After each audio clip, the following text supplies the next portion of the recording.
Hello friends, welcome to stock market सिंगाही। आज के इस वीडियो में हम लोग बात करेंगे LTIM शेयर के बारे में। आज के दिन ये लगभग 3% के करीबन तेज़ी इसमें रही है स्टॉक में।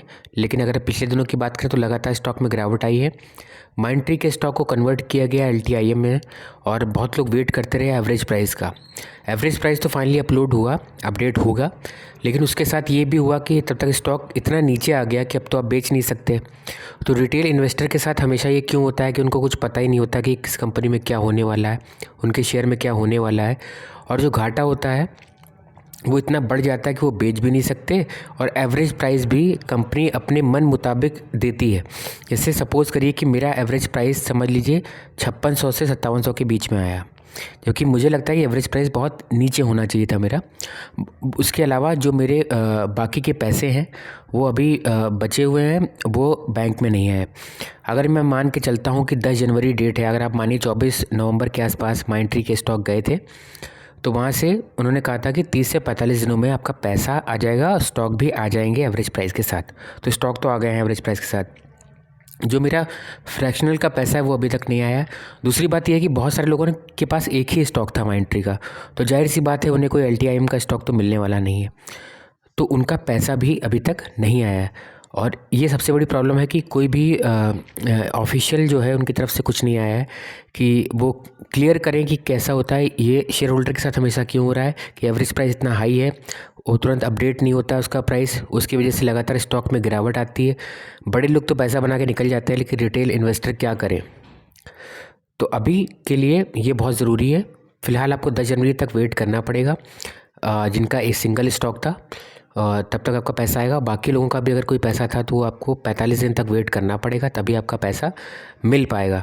अभी हम लोग स्टॉक के एनालिसिस कर देते हैं कि स्टॉक यहाँ से आज 3% तो गया है, कितना ऊपर जा सकता है, और जो लोग अगर निकलना चाहते हैं तो किस प्राइस पे निकल सकते हैं, या फिर ये क्या बेस्ट टाइम है इस स्टॉक का एवरेज करने का, ताकि आप जल्दी से इस स्टॉक से निकल जाए अगर निकलना चाहते हैं तो, या फिर जो फ्रेश बाइंग करना चाहते हैं तो किस लेवल पे कर सकते हैं। चलते हैं हम लोग चार्ट्स पे। सबसे पहले हम लोग देखते हैं 1 डे की कैंडल में। आप देखिए एक समय पर ये स्टॉक चल रहा था 5300 के आसपास, 5354 के आसपास, और वहाँ से डाउन साइड जो गया है वो 4694 रुपये का गया है। फिर से अप साइड ये गया है 5133 का, और वापस से उसने जो नीचे की स्विंग थी इसको ब्रेक किया है, और वापस से जो लो बनाया है आपका वो 4284 रुपये का, अब वापस से ऊपर की तरफ जा रहा है।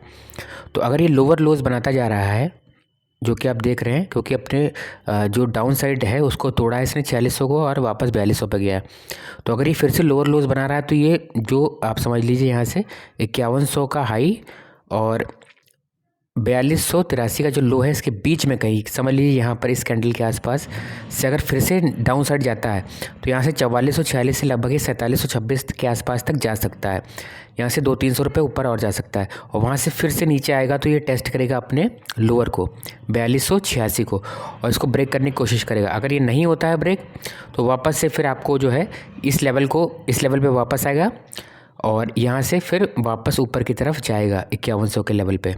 तो अभी तो ये वापस टेस्ट करने के लिए आएगा अपने लोअर लेवल्स को, लेकिन उसके बीच में 200-300 रुपये ऊपर जा सकता है। तो इसको नॉर्मली बाई करना है यहाँ से स्टॉक को, और 200-300 रुपये पर स्टॉक पर वो प्रॉफिट चाहते हैं फ्रेश बाइंग में वो कर सकते हैं। जिनको एवरेज करना है उनको मेरे हिसाब से अगर लॉन्ग टर्म के लिए करना है तो उनको वेट करना चाहिए, अभी नहीं करना चाहिए। पहले देखना चाहिए कि 4286 का जो लो बना है इसको ये ब्रेक करके नीचे तो नहीं चला जाता है, और नीचे इसके चांसेस काफ़ी हाई लग रहे हैं। अगर 1 मंथ की कैंडल पे आप देखेंगे तो क्लियरली दिख रहा है जो सपोर्ट लेवल है बहुत बड़ा वो 3798 के आसपास है, और ये जो है अभी जो मेजर सपोर्ट यहाँ पे दिख रहा है वो 4256 का, यानी 4250 के नीचे जाता है तो यहाँ पर आएगा ही आएगा, उसके बाद ही ऊपर की तरफ जा सकता है। तो जिनको एवरेज करना है उनको वेट करना चाहिए। 2 लेवल पे उनको एक लेवल है ये आसपास 4300 के, और वहाँ से ब्रेक करेगा ही करेगा, तो फिर ये यहाँ पे 3850 के आसपास आ सकता है। इन 2 लेवल पे आप एवरेज कर सकते हैं। फ्रेश बाइंग वाले 200-300 पॉइंट के लिए करना चाहते हैं तो अभी कर सकते हैं, लेकिन अगर इस मंथ की कैंडल देखें वो भी नेगेटिव बनी हुई है, तो शेयर होल्डर हमेशा फंसता है इसमें।